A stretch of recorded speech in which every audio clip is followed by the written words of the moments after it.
Caminando en la Fe, un espacio donde compartimos programas de radio transmundial, una radio que evangeliza por el mundo entero y donde con mucho gusto queremos compartir con ustedes algunos de estos programas breves de 10, 15 minutos, donde usted podrá conocer mejor las preciosas promesas y enseñanzas que Dios nos ha dejado en la Biblia a través de estos siervos y pastores que Dios ha puesto para que ellos prediquen por el mundo entero.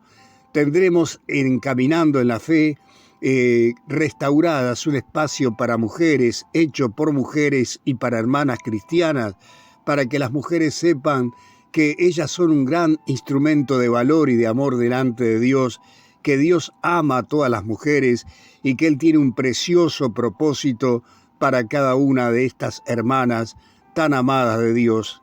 Y también tendremos el espacio Cruzada con Luis Palau, donde Luis Palau toma allí algún pasaje de la Biblia y trae una preciosa enseñanza. Y en esta oportunidad también cerraremos este espacio con el estudio de Génesis a través de los hermanos de A Través de la Biblia, donde nos van a traer capítulo por capítulo, versículo por versículo, el estudio del libro de Génesis, primer libro de la Biblia, de la mano del hermano J. Berno Magui y de Samuel Montoya. Le invitamos entonces a compartir este espacio Caminando en la Fe, aquí por radio FM del Terruño, una radio en online que se va a transmitir los días domingo, este espacio, a las 23 horas, y también lo compartimos en Redil FM RTV. Vamos a comenzar con este espacio de Radio Transmundial, Caminando en la Fe, donde tenemos este precioso material para que juntos podamos aprender y a crecer en este camino de la fe.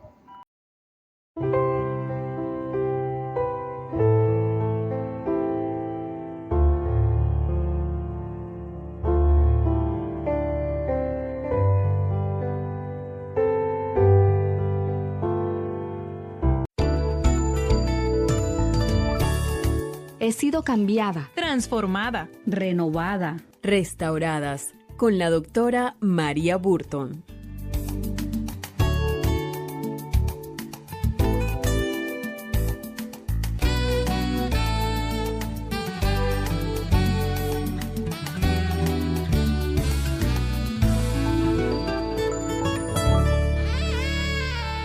Hola María, ¿cómo estás hoy? Tú no sabes la bendición tan grande que es poder estar aquí, volver a verte y también saber que hay muchas amigas y hermanas que nos están siguiendo, que nos están enviando correos electrónicos, mensajitos a través de nuestra página de Facebook de Tecitos de Manzanilla. Le damos muchas gracias por todo eso. Sí, María, y también sabes que me estaba preguntando, ¿cómo hace uno para identificar cuando alguien está enseñando acerca de la palabra de Dios, si eso que está enseñando es realmente lo que dice la Biblia? ¿Cómo podemos identificar si esa persona es un buen maestro o un falso maestro? Pregunta muy interesante, y eso no solamente te preocupa o te inquieta a ti y a mí, y me imagino que a muchas de las que nos están escuchando, pero fue una inquietud grande para nuestros hermanos en la Biblia también. Por eso vamos a comenzar una serie de estudios en la Biblia de algunas cartas que fueron escritas con el fin de edificarnos, con el fin de alertarnos para que nosotros bíblicamente y prácticamente podamos distinguir y estorbar a estos falsos maestros. Para identificarlos solo hay que escudriñar las Escrituras en compañía con el Espíritu Santo. Por eso a continuación haremos un estudio paso a paso de las cartas de Pedro, Juan y el libro de Judas. La idea, Anabel, es enseñar en una forma bíblica y práctica, como ya lo dije, qué podemos hacer nosotros para a través de la Biblia irlos reconociendo. Tanto Pedro como Juan y Judas presentaron con gran preocupación la urgencia de preparar a la iglesia de los ataques de los falsos maestros y sus torcidas enseñanzas. ¿Cómo lo hizo Pedro? ¿Qué hizo él para mostrar que esas personas eran falsos maestros? Si vamos a nuestras Biblias, espero que todos las tengamos allí porque vamos a hacer un estudio exhaustivo y expositivo de la segunda carta de Pedro. En el capítulo 1, versículo 19, tenemos también la palabra profética más segura, a la cual hacéis bien estar atento, como a una antorcha que alumbra en lugar oscuro. La palabra profética se refiere a las Escrituras. Son y deben ser la única autoridad. La Biblia, Anabel, por encima de las experiencias. Ahí está lo primero que Pedro recalcó. Entonces, estamos trabajando con la segunda carta de Pedro, las cartas de Juan y el libro de Judas. Y vamos a quedar con esto en nuestras mentes y corazones. El capítulo 1, versículo 19 de la segunda carta de Pedro. Entonces, la medida para saber si un maestro es falso sería irnos a la palabra de Dios y de allí poder identificarlos. Segunda de Pedro, capítulo 1, versículo 19, dice, tenemos también la palabra profética más segura, a la cual hacéis bien en estar atentos, como a una antorcha que alumbra en lugar oscuro. Eso me gustó mucho, esas palabras. ¿Cómo puede alumbrar la palabra de Dios de tal manera que yo pueda identificar a esa gente que está diciendo cosas que no dice la Biblia? Escudriñando la palabra de Dios, y por eso he hecho un énfasis en buscar cartas que son muy ricas, pero que son fáciles, sencillas de estudiar y de ir identificando, y recomendaría un círculo con lápiz para que las anotemos y vayamos viendo cómo Pedro las distinguió. Ya que tú has leído la segunda carta de Pedro, el capítulo 1, versículo 19, yo me voy ahora al capítulo 2, versículo 1 de la misma carta. Pero hubo también falsos profetas entre el pueblo, como habrá entre nosotros falsos maestros, que introducirán encubiertamente herejías destructoras. Las herejías, Anabel, y a todas las que nos escuchan, son ideas o conjuntos de ideas contrarias a la doctrina sana. Entonces, repito, una herejía es una idea, y puede ser más de una idea, que van a llevar un sentido, van a llevar un contexto, un contenido contrario a la sana doctrina. Afirman que Cristo no es Dios. Son mentiras religiosas con una fabricación humana. Y recuerda lo que dice aquí Pedro, primer circulito. Tenemos que centrarnos en la palabra de Dios como nuestra única fuente de autoridad. Segundo, si van conmigo, recuerden que estos falsos maestros están dentro y ellos están encubiertos, o sea que ellos no llegan diciendo que no están de acuerdo con lo que enseñamos o con la que la iglesia está predicando, Anabel. Ellos llegan y se van introduciendo cubiertamente. Poco a poco. Poco a poco, como ángel de luz, pero son ángeles de maldad.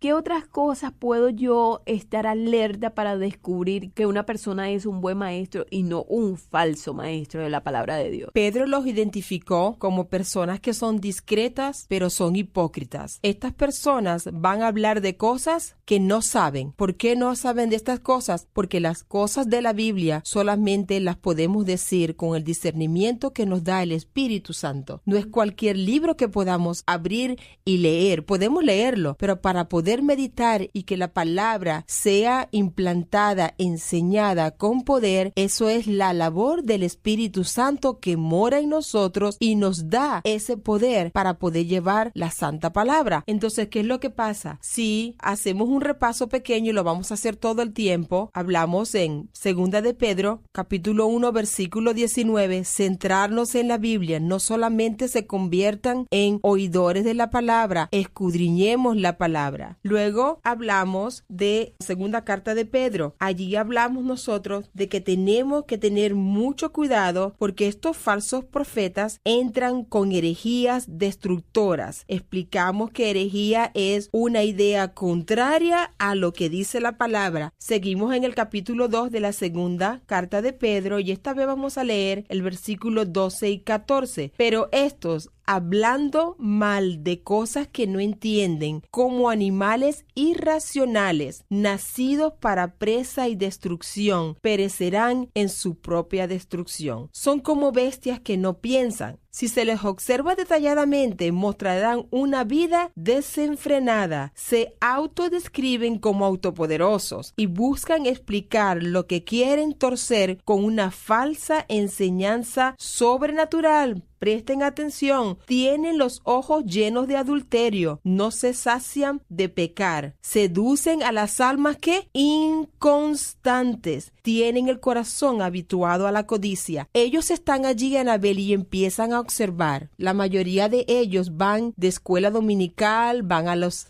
células de oración, empiezan bien activos para ver a quién atacar. Entonces, recordemos, estamos en la segunda carta de Pedro identificando a los falsos maestros. Cuando alguien es un falso maestro, ¿qué otra cosa podemos nosotros saber para poderlos identificar? Dijimos que a estas personas les fascina entrar encubiertamente e involucrarse con todo lo que tiene que ver la iglesia, porque lo que están haciendo ellos están acechando silenciosamente, Anabel. Están viendo quiénes son los hermanos que están firmes y quiénes son los inestables, los inmaduros, los débiles, los domingueros, los que no están escudriñando la palabra. Esos hermanos son las presas de estas personas. Y en la segunda carta de Pedro, capítulo 2, versículo 17, nos dice también Pedro, nos lo va a describir ahora, no solamente que ellos se introducen encubiertamente, no solamente que ellos hablan de cosas que no entienden, se describen como autopoderosos, quieren hacer cosas sobrenaturales, sino,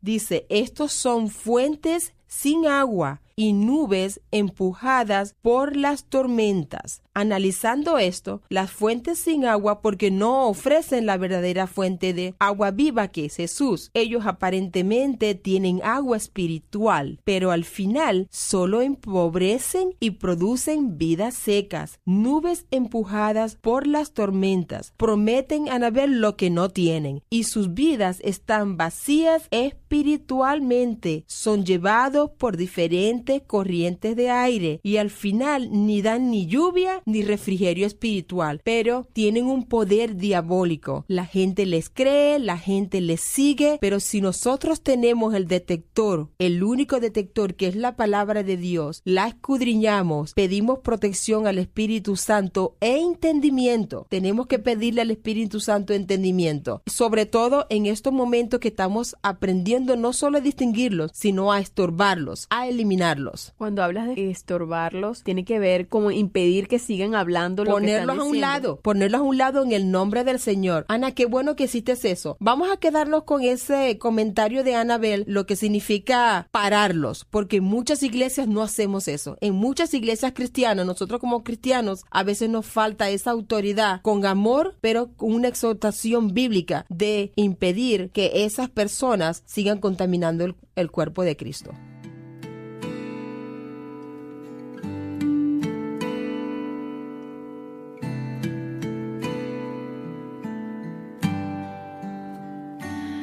Al acercarme a tu presencia, puedo sentir,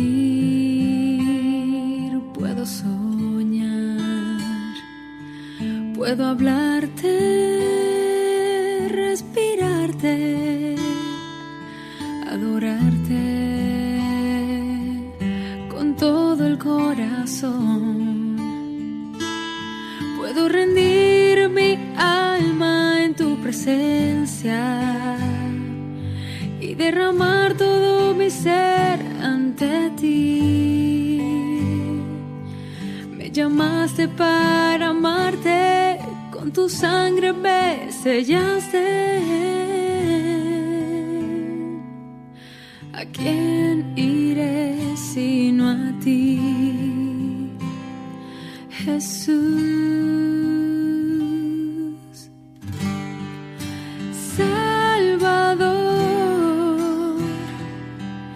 Castillo mío en quien yo confiaré,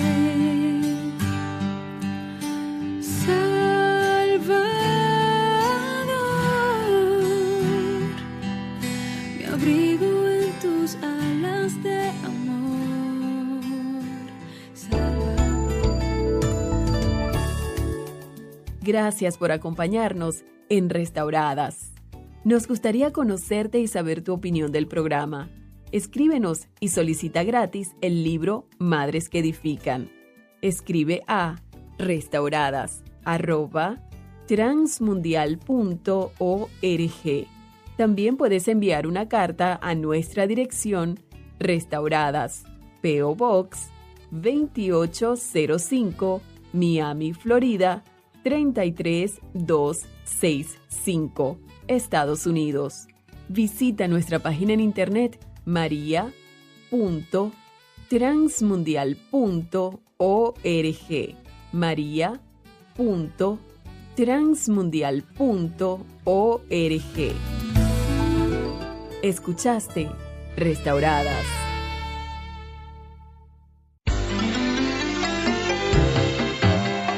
Ahora presentamos Cruzada con Luis Palau. Un desafío diferente para la vida moderna.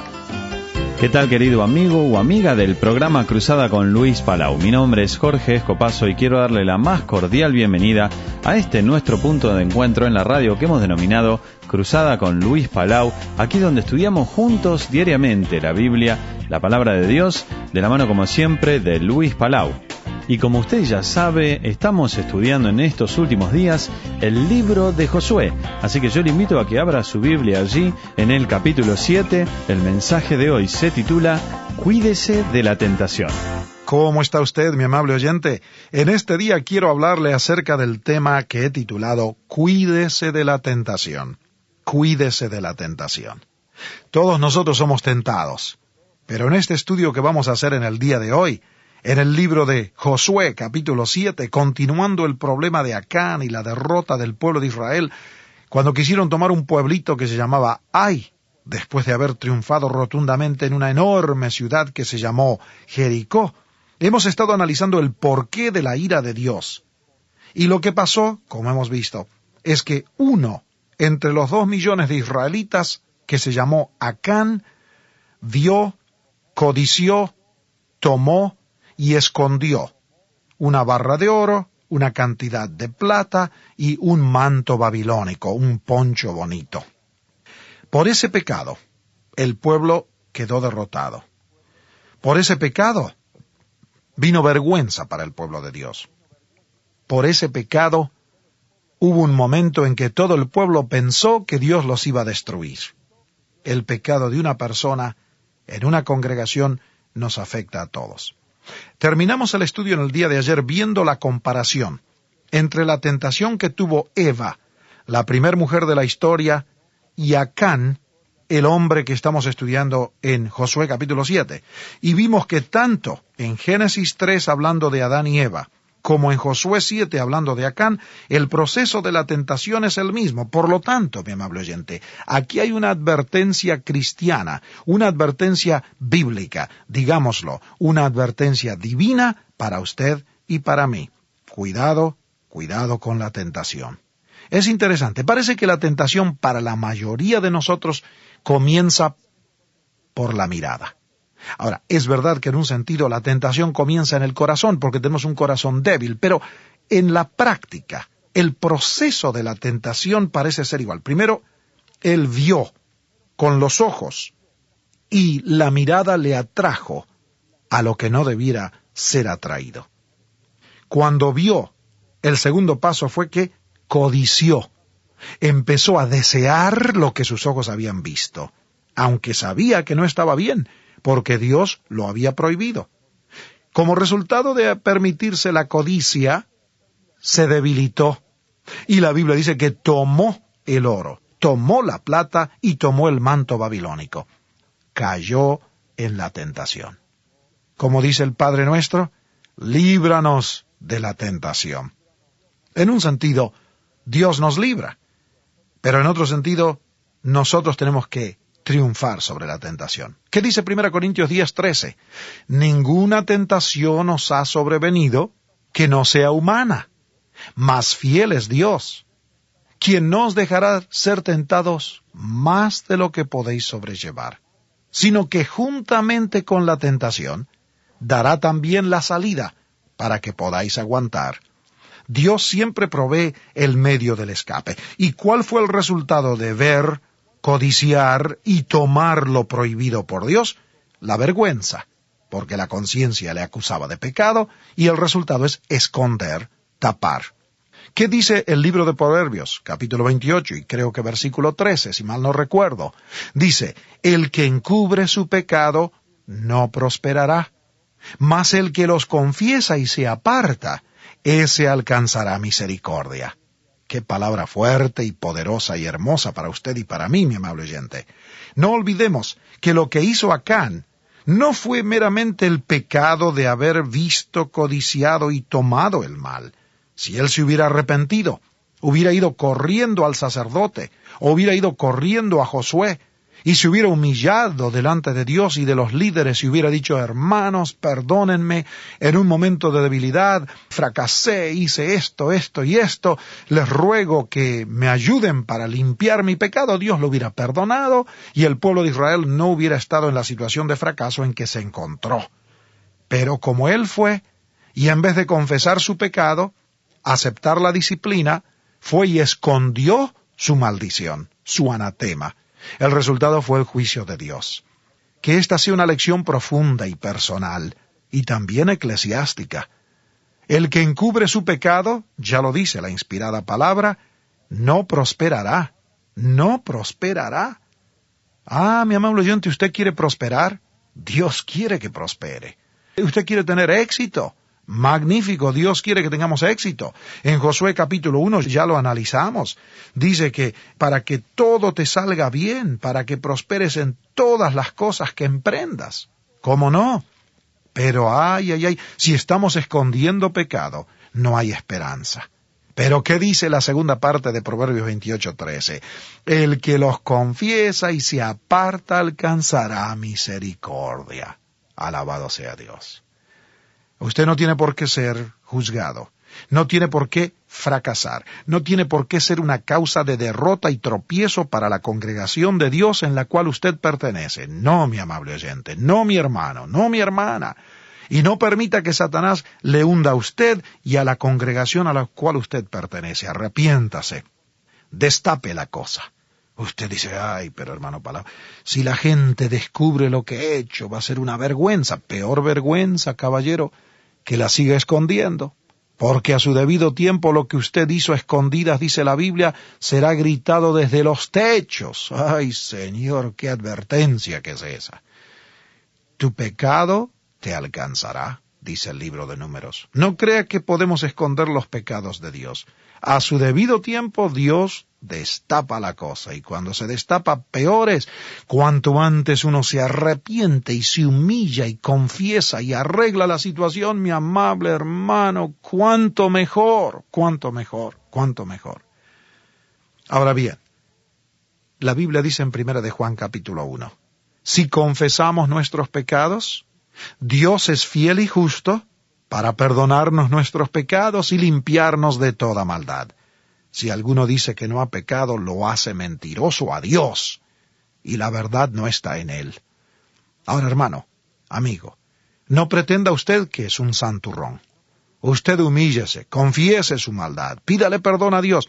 Y la Biblia dice que no importa que usted se encuentre en el campo en este momento, en un automóvil en medio de una gran ciudad con los coches haciendo ruido y bocinas y escapes que explotan en su cara, usted allí donde se encuentra puede pedirle perdón al Señor. La Biblia dice que hay un solo Dios y un solo intermediario entre Dios y los hombres, y ese es el hombre Jesucristo. Así dice la Biblia. De modo que usted no me necesita a mí, ni necesita a ningún otro ser humano a su lado, ni mañana en la iglesia, ni pasado, ni cuando sea. Usted tiene un intermediario entre usted y su Dios, y es el hombre Jesucristo, que se encarnó por la bendita Virgen María, para ser el puente entre su alma y su Dios. Pídale perdón a Dios, acepte el perdón. La Biblia dice que la sangre de Cristo nos limpia de todo pecado. Y si este hombre Acán, en el pueblo de Israel, en los días de Josué, aquí en el capítulo 7, se hubiera apresurado a humillarse, se hubiera puesto de rodillas instantáneamente y hubiera pedido perdón a Dios por lo que había hecho, el Señor le hubiera perdonado y no hubiera habido el fracaso, ni la vergüenza, ni el juicio de Dios que cayó. Ahora bien, mi amable oyente, con esto termino hoy. Cuídese de la tentación. Todos somos tentados. Si hemos caído, hay misericordia.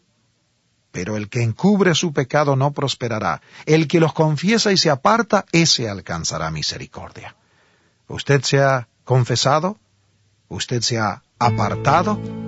¿Ha aceptado el perdón del Señor? Entonces adelante, con gozo, lleno del Espíritu Santo, siga sirviendo al Señor.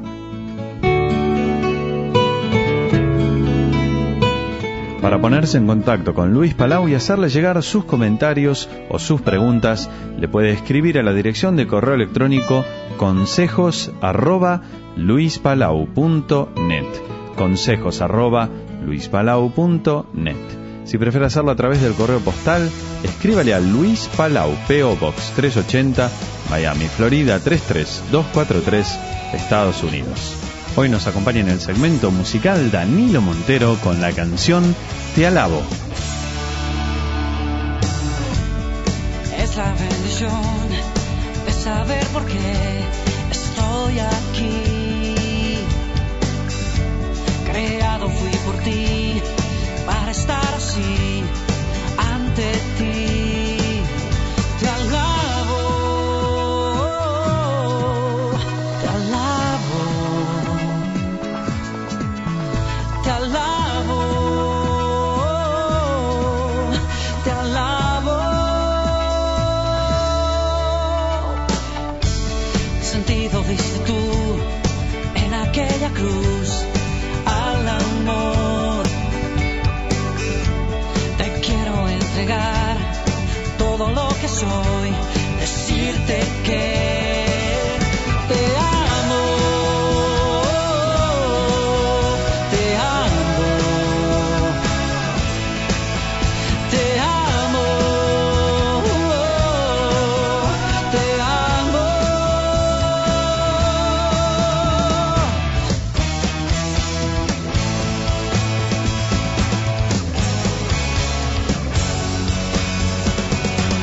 Tú eres grande, oh Dios, cuán infinito eres, Alfa y Omega tú, eterno siempre tú. Tú eres grande, Dios, cuán infinito eres, Alfa y Omega tú, eterno siempre tú.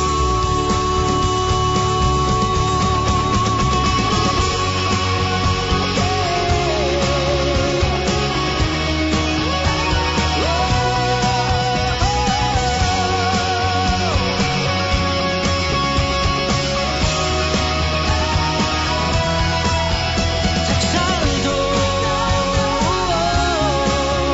te exalto, te exalto, te exalto, te alabo, te alabo, te alabo, te alabo, te adoro,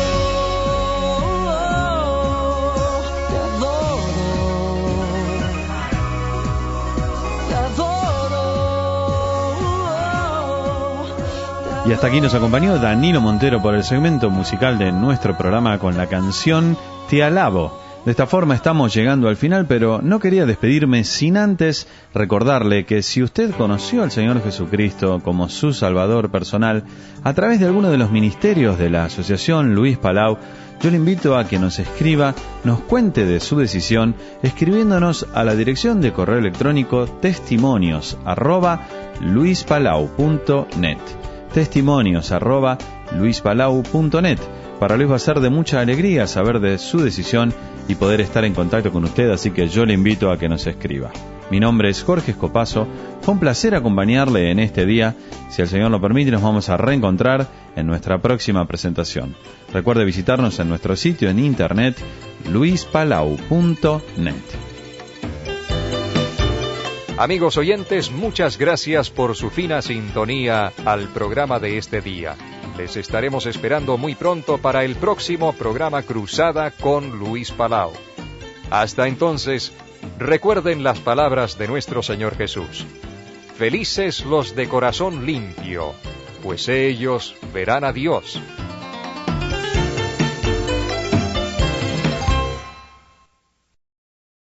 Cuán firme cimiento se ha dado a la fe. Le presentamos A través de la Biblia, un análisis de la Biblia libro por libro que nos ayudará a crecer espiritualmente. Estos estudios fueron diseñados por el Dr. J. Vernon McGee, destacado maestro y expositor de la Biblia. Acompáñenos en este fascinante recorrido a través de la Biblia. La palabra de Dios.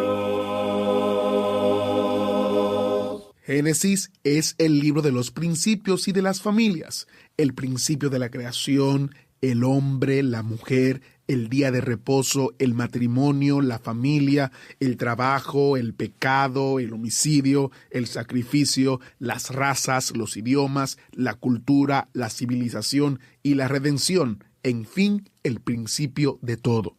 Bienvenido a través de la Biblia, el programa en el cual conocemos a Dios en su palabra. Soy su anfitrión, Heiel Ortiz, y hoy estamos en los capítulos 4 y 5 del libro de los principios, Génesis.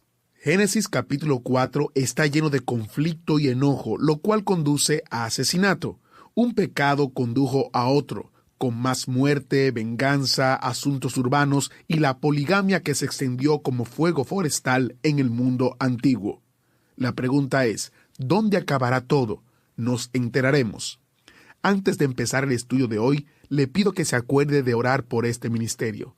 Ore que la palabra de Dios avance sin impedimento y que llegue a corazones receptivos. Su apoyo en oración significa mucho para el ministerio. Ahora oremos para iniciar. Padre Celestial, gracias por tu compromiso a tu palabra, que cumple tus propósitos en el mundo y en nuestros corazones. Abre nuestros ojos espirituales ahora para que la comprendamos y la vivamos y la compartamos. En el nombre de Jesús, amén. Ahora iniciamos nuestro recorrido de hoy con la enseñanza del Dr. McGee y la voz de nuestro hermano Samuel Montoya. Continuamos hoy, amigo oyente, nuestro estudio en el libro de Génesis.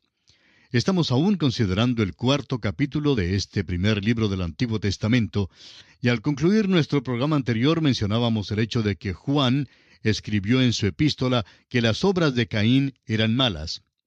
Ahora, ¿en qué forma fueron malas? Bueno, trajo una ofrenda a Dios que fue una manifestación de su naturaleza perversa. En nuestro estudio de hoy, encontramos a Caín saliendo de la presencia de Dios y estableciendo una civilización que está completamente apartada de Dios. Y los hijos de Caín establecen una civilización impía. Y vamos a destacar 2 o 3 cosas de esta sección. Leemos en Génesis capítulo 4, versículos 16 y 17 lo siguiente. Salió pues Caín de delante de Jehová y habitó en tierra de Nod, al oriente de Edén. Y conoció Caín a su mujer, la cual concibió y dio a luz a Enoc. Y edificó una ciudad, y llamó el nombre de la ciudad del nombre de su hijo, Enoc. Esto es lo que los hombres han estado haciendo desde los días de Caín. A ellos les gusta dar a las ciudades y a las calles sus propios nombres y apellidos. Aún entre los cristianos encontramos que hay escuelas, universidades y organizaciones con nombres de individuos. A los hombres les gusta hacer esto, ya sean cristianos o como Caín. Pero aquí es donde todo comenzó. Y es aquí donde comenzó la vida urbana. Las ciudades han llegado a ser uno de los problemas más grandes que tenemos en nuestros días. Dicen que las ciudades están desapareciendo gradualmente, pero aún así La gente está inundando las ciudades procedente de todas partes. Ahora el versículo 19 de este capítulo 4 de Génesis nos dice, y Lamec tomó para sí 2 mujeres.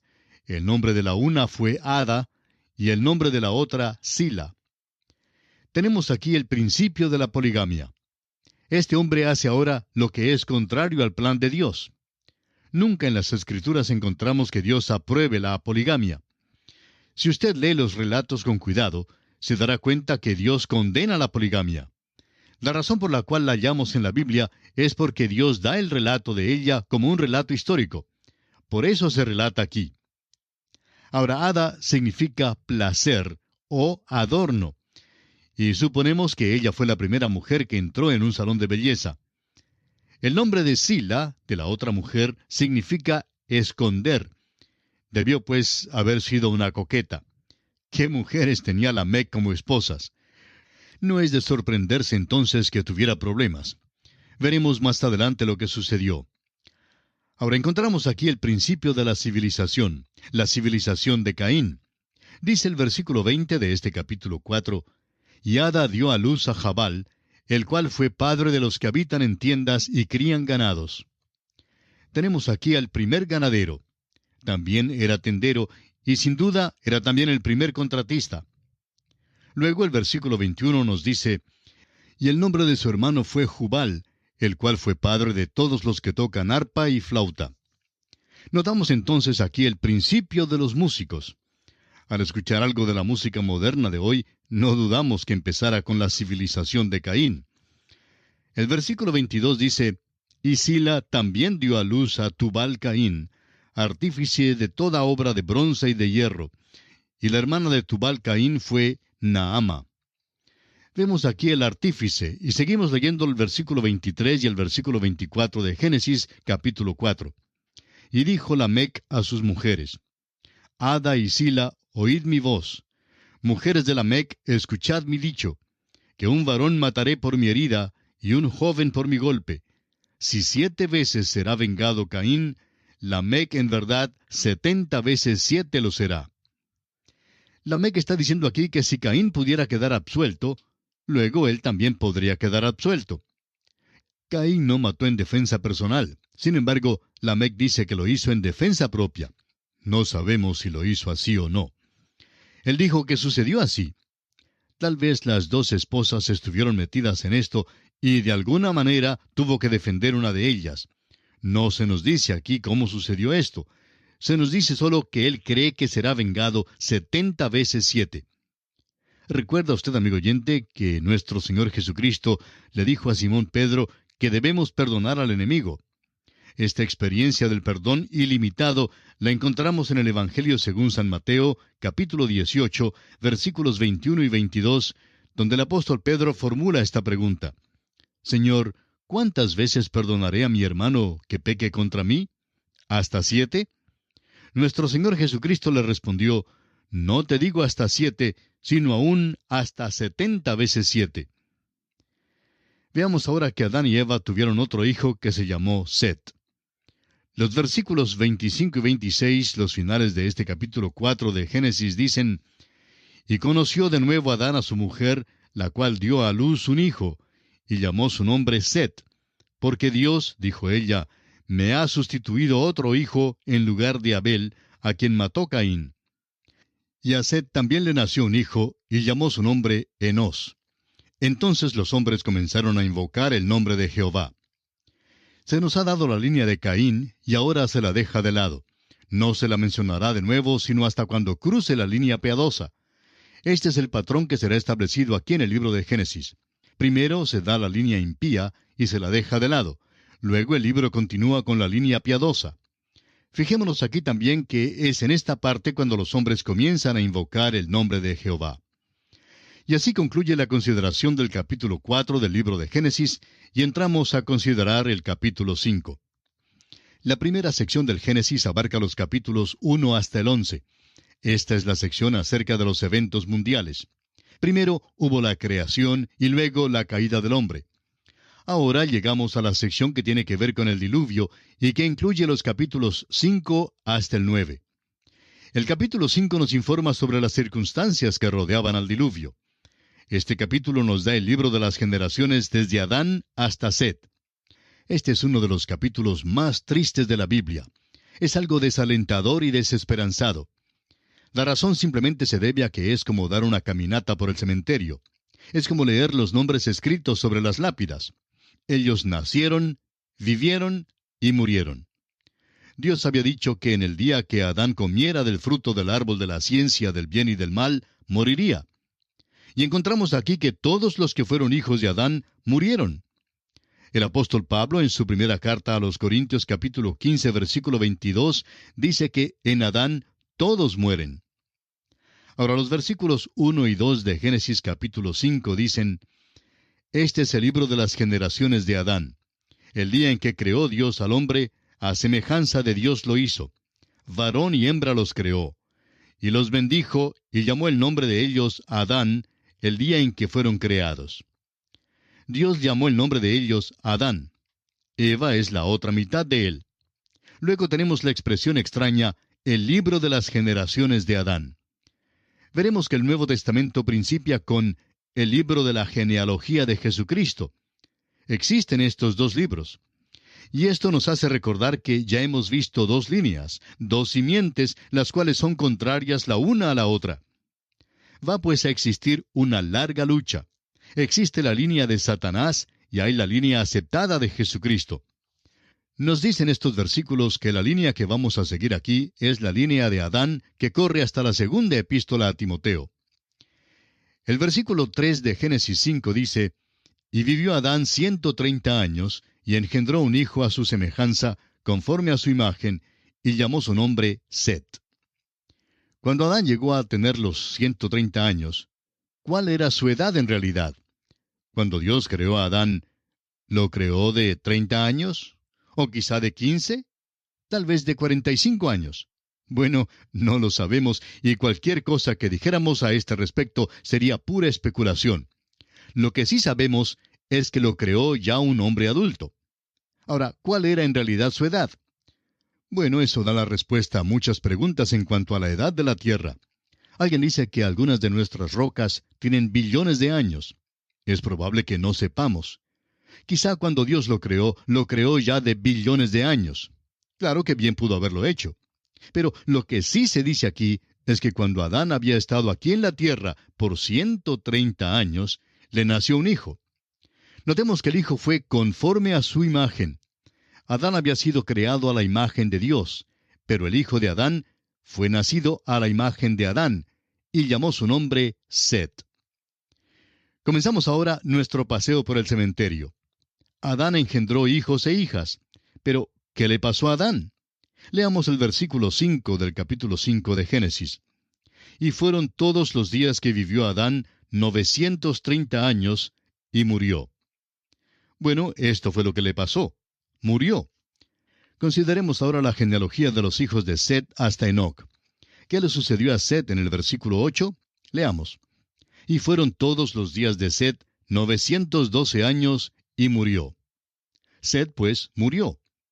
Le nació un hijo que fue llamado Enós. Ahora, ¿qué es lo que le sucedió a Enós en el versículo 11? Murió. Pero él también tuvo un hijo, y su nombre fue Cainán. En el versículo 14 encontramos que Cainán murió también, pero que a él le nació un hijo llamado Maalaleel.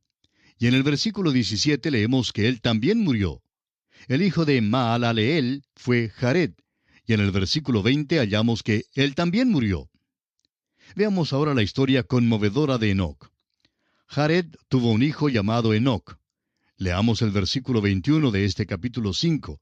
Dice así: Vivió Enoc 65 años, y engendró a Matusalén. Ahora, ¿murió él? No, él no murió.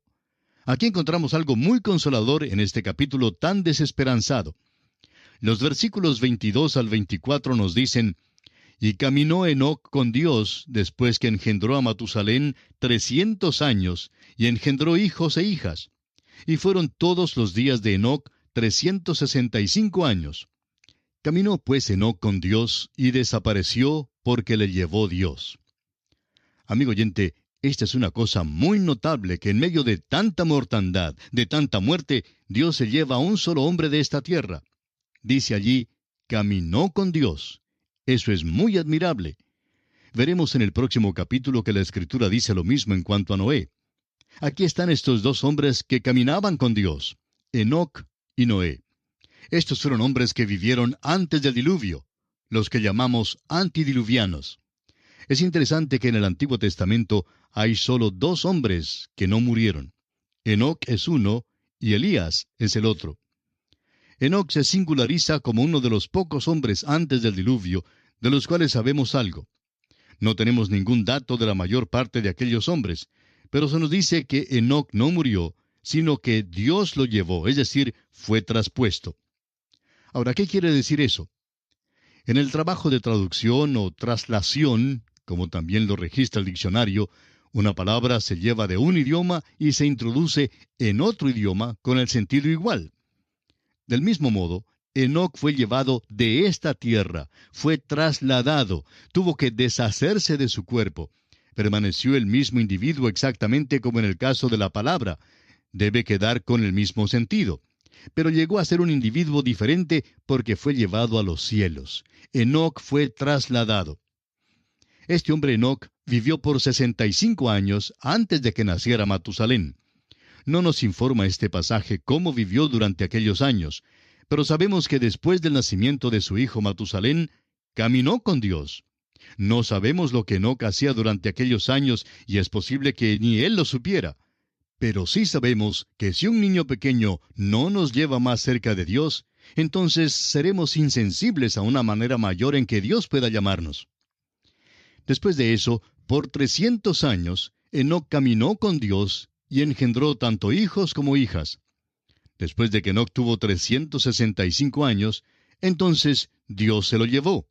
La única forma en que podemos describirle esto es en la manera en que lo describió una niñita al llegar al hogar después de asistir a una clase de escuela dominical. Cuando llegó a su casa, la mamá le preguntó, ¿de qué hablaron hoy? ¿Qué es lo que te dijo tu maestra? La niñita le respondió que habían escuchado la historia de Enoc y cómo él caminó con Dios. Ella continuó, parece que todos los días Dios iba a buscar a Enoc y le decía, Enoc, ¿te gustaría caminar conmigo hoy? Y Enoc salía de su casa y paseaba con Dios. Pues sucedió que se gozó tanto en caminar con Dios, que esperaba a Dios en la puerta todos los días. Y cada día Dios llegaba para decirle, Enoc, vamos a pasear un rato largo. Tengo mucho que decirte. Por tanto, caminaban, y por fin Enoc dijo, pues se está haciendo tarde, tengo que regresar a mi casa. Luego Dios le dijo, Enoc, estás más cerca de la casa mía que de la tuya. Pues ven conmigo a mi casa. De modo que Enoc le acompañó a Dios a su casa. Así lo explicó esta niñita, y no creemos que podamos explicarlo mejor que eso, amigo oyente.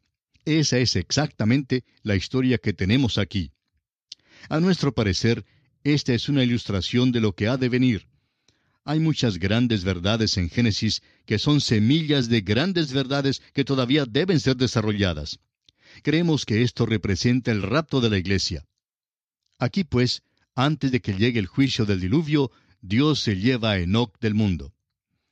Veamos ahora la genealogía de Enoc hasta Noé. Continuamos ahora con el versículo 27, y vemos que Matusalén vivió 969 años. Vivió más tiempo que Adán. Francamente, estos dos hombres, Adán y Enoc, llenaron el vacío entre la creación y el diluvio. El hecho es que este hombre Matusalén pudo haberle contado a Noé toda la historia desde la creación del mundo, según esta genealogía. Opinamos que hay un vacío en la genealogía que se da aquí. Sabemos que en la primera parte del Nuevo Testamento se encuentra la genealogía del Señor Jesús y que hay vacíos en esa genealogía también. Omite unos pocos nombres expresamente porque hay la intención de presentarlos en 3 secciones iguales. Omite unos, pero sigue con una exactitud completa. Por tanto, estamos seguros que esta genealogía aquí es exacta, pero que puede haber nombres que han sido omitidos. Si es así, eso explica por qué el hombre está en esta tierra por un tiempo mucho más largo del que podemos calcular sobre la base de las genealogías. Debemos incluir aquí algo de interés. Hay ocasiones cuando se llega a disputas como esta y no se encuentra la respuesta absoluta que se busca en las Escrituras. Un profesor en Biblia que enseñaba el libro de Apocalipsis en su programa radial dijo que no sabía quiénes eran los dos testigos. Se quedó maravillado cuando recibió un gran número de cartas de muchas personas que le escribieron informándole quiénes eran los dos testigos que se mencionan en el Apocalipsis. Pero dice él que después de leer esas cartas, todavía se quedó convencido de que no sabía quiénes eran esos testigos. Claro que él había estudiado muchas teorías en cuanto a esto antes. Pero la verdad es que es hasta perturbador el hecho de que algunas personas piensan estar tan seguras que saben algo, cuando en realidad no lo saben. La Escritura, amigo oyente, no es siempre explícita o clara en todos los puntos. Ahora, ¿por qué no lo es? Porque Dios no trata de aclararnos todos los puntos. Nos ha dado las Escrituras para revelarnos la historia redentora del género humano. El nombre de Matusalén significa enviado. Es muy interesante que le haya sido dado un nombre que signifique esto. El doctor Newberry, en su libro El Diluvio, da el significado siguiente del nombre Matusalén. Cuando él esté muerto, se lo enviará. ¿Qué es lo que enviará? El diluvio. Mientras que viviera Matusalén, no pudo llegar el diluvio. Es algo muy interesante que si se calcula la cronología como se anota aquí, el año en que murió Matusalén es el mismo año en que llegó el diluvio. Cuando él esté muerto, se lo enviará. ¿Por qué, pues, vivió más años que cualquier otro hombre? Porque Dios estaba aguardando, es decir, esperando aquí para dejar saber a todo el género humano que Dios es paciente y misericordioso. Dios es paciente y misericordioso para con usted, amigo oyente. Le está esperando. El apóstol Pedro en su segunda epístola, capítulo 3, versículo 9, lo dice de esta manera. El Señor no retarda su promesa, según algunos la tienen por tardanza, sino que es paciente para con nosotros, no queriendo que ninguno perezca, sino que todos procedan al arrepentimiento. Pedro explica también que Dios era paciente antes del diluvio. El mismo apóstol dice en su primera epístola, capítulo 3, versículo 20, los que en otro tiempo desobedecieron, cuando una vez esperaba la paciencia de Dios en los días de Noé, mientras se preparaba el arca, en la cual pocas personas, es decir, 8, fueron salvadas por agua. En la consideración de esta genealogía de Enoc a Noé, Lamec se menciona. Luego murió. También tuvo un hijo que se llamaba Noé. Ahora el versículo 32, el último versículo del capítulo 5, dice, y siendo Noé de 500 años, engendró a Sem, a Cam y a Jafet. Es asombroso que los hombres sigan a ciegas creyendo en una teoría. Hay una teoría popular en el mundo de hoy, y es que la naturaleza humana por modo ingénito es buena y que se la puede perfeccionar. Esa es la base del programa que se divulga hoy en día. Si podemos simplemente mejorar el ambiente del hombre y su herencia, luego realmente podemos mejorar al hombre. Hay filosofías ateas que buscan mejorar al hombre. Hay quienes enseñan que el hombre puede ayudar a obtener la salvación. El modernismo dice que el hombre se puede salvar a sí mismo. En otras palabras, la salvación llega a ser un tipo de equipo para hacerlo usted mismo. Y luego, una de las sectas nos dicen que la naturaleza humana es totalmente buena y que no hay tal cosa como pecado. Ahora, ¿qué dice Dios tocante al hombre? Dios dice que el hombre es totalmente depravado, totalmente malo. Esa es la condición de todos nosotros. El apóstol Pablo en su carta a los Romanos capítulo 3 versículo 10 lo declara de esta manera. Como está escrito, no hay justo ni aun uno. Esa es la consideración de la palabra de Dios. Amigo oyente, si usted acepta la palabra de Dios, tendrá una concepción más verídica de la vida de nuestros días que no puede conseguir a través de otras teorías. Vemos aquí al género humano y seguimos la genealogía de la línea divina. ¿A dónde nos conducirá? ¿Va a conducirnos al milenio aquí sobre la tierra? ¿Va a llegar a los campos elíseos y establecer una utopía?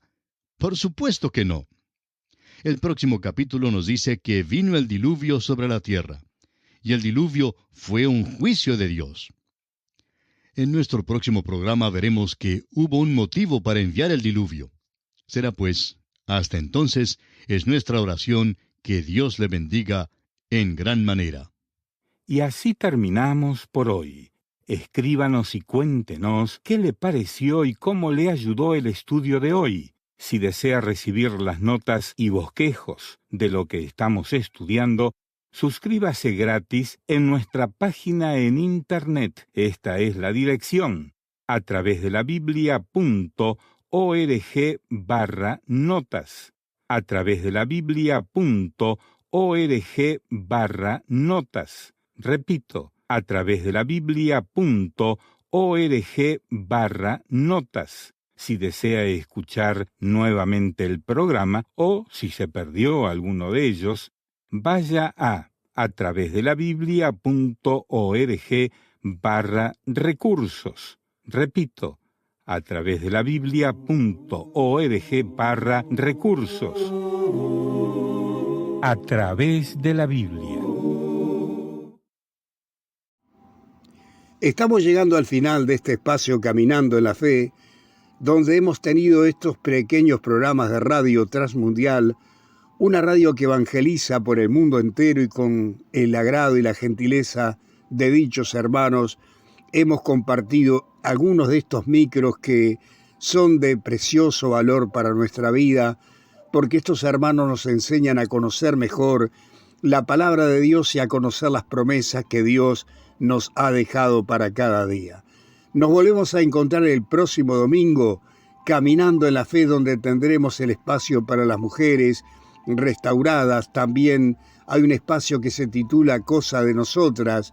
También tenemos en este espacio Cruzada con Luis Palau y a través de la Biblia, de la mano de J. Berno Magui y de Samuel Montoya. Queridos hermanos, que Dios les bendiga ricamente. No olviden lo que dijo el Señor Jesucristo: yo estoy con vosotros todos los días hasta el fin del mundo. Agárrese fuerte de la mano del Señor Jesucristo, porque Él viene en cualquier momento, y si no viene, Él nos puede llamar a su presencia. El Señor nos ama y quiere bendecirnos cada día, y la mejor bendición es caminar de acuerdo a su voluntad tomado de su mano. Que Dios le bendiga ricamente. Nos vemos, si Dios quiere, el próximo domingo.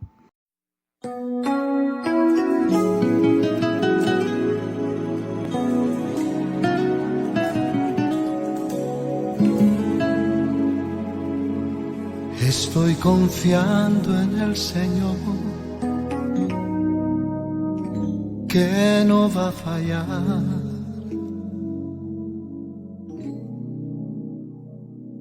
Estoy confiando en el Señor,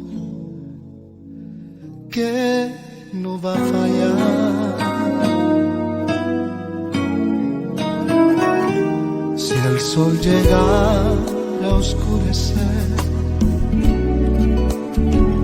y no brille más, igual confío en el Señor, que no va a fallar.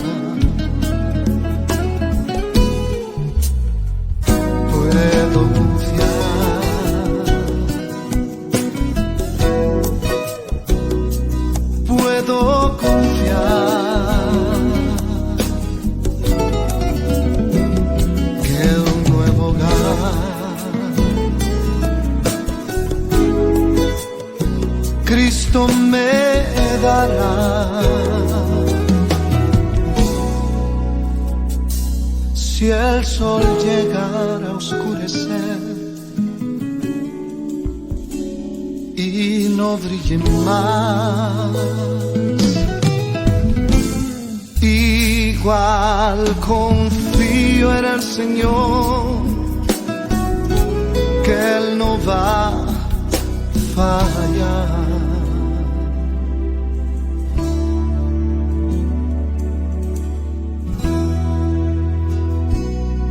Estoy confiando, Señor, en ti. Tú eres fiel, Señor, tan fiel a mí. nunca me has dejado,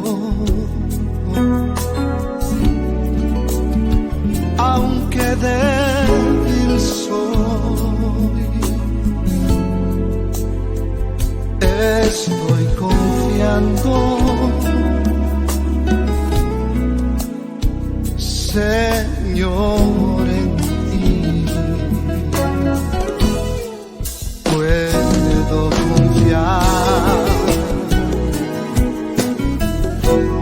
puedo confiar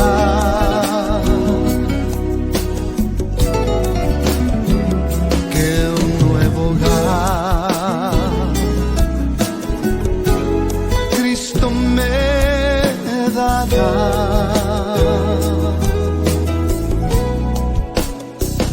Si el sol llegara a oscurecer y no brille más, igual confío en el Señor, oh, igual confío en el Señor, igual confío en el Señor, que no va a fallar.